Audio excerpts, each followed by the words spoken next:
So let's talk about lead. There's been so much in the news lately with the Flint water crisis and evidence that lead can cause many other conditions other than just affecting the children. Lead is a very toxic heavy metal, just like aluminum is, and arsenic, and cadmium, and mercury. There are many toxic metals in our environment. We have all been exposed to these toxic metals.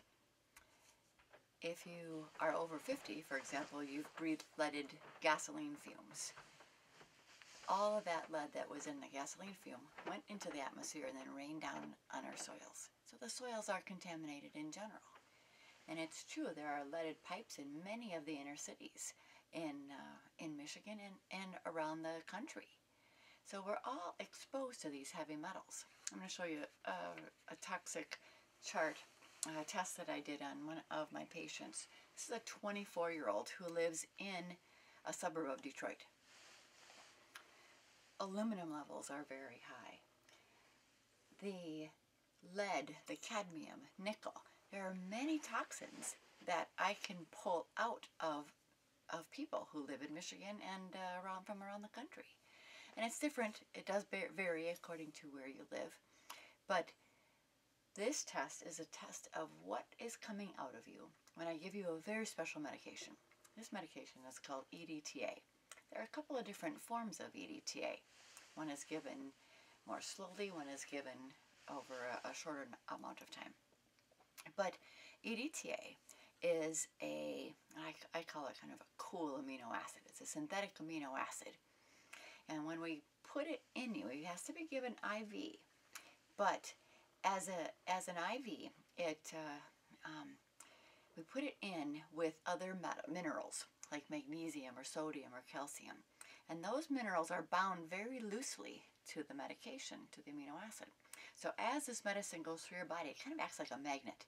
And if it finds a lead, it'll drop the magnesium and grab the lead.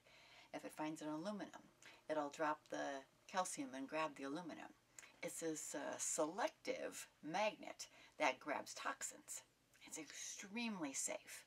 The NIH recently did a study testing EDTA, the disodium version of it, and found that it's incredibly safe and incredibly effective against things like heart disease, especially in diabetics.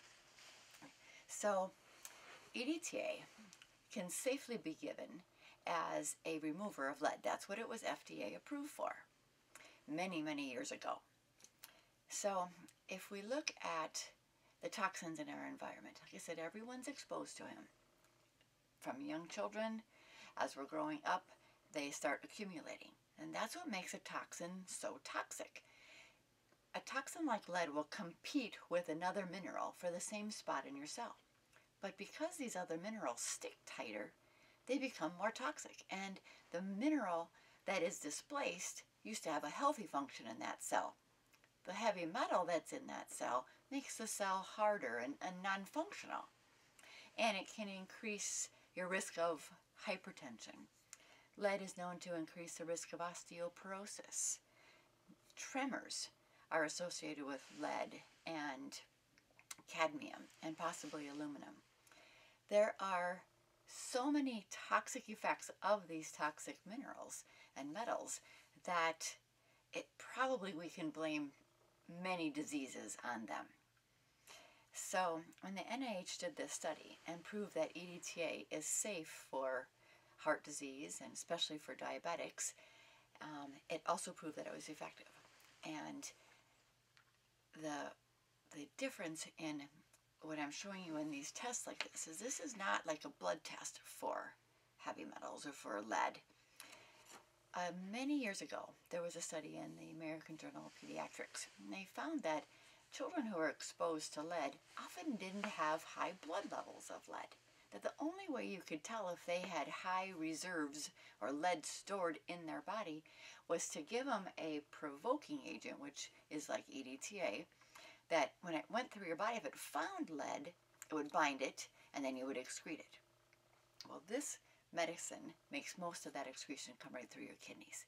So easily, this medicine is given as an IV. It lasts only 4 to 6 to 8 hours in your body, and then you excrete it with all these heavy metals attached to it. So there really isn't a good blood test for lead unless you've just recently been exposed, like maybe had a drink or a glass of water that had lead in it more recently. And everyone's a little different when I say recently. It could be a couple of hours, could be a couple of days. But once lead's in your body, some people do a really good job of sequestering the lead, packaging it up, and your body will excrete it. Other people, if they're especially low in minerals, low in good minerals on their own, they don't do a good job of sequestering the heavy metals, the leads especially. So the lead will then grab onto that spot in your cell and damage it, which is why if it's exposed to a kidney, lead may cause and be associated with hypertension. If lead gets on a nerve cell, it may cause tremors or memory loss. It's known to cause these things. It's even known to be carcinogenic.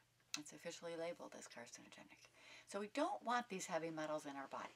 The key is when you get them out, it can be a very safe process. And I really think we could make people healthier than they ever were if we get the lead out, because like lead, other toxins we've been accumulating for years, if we start working on detoxifying our body and grabbing these heavy metals out of us, in the long run we're going to be healthier.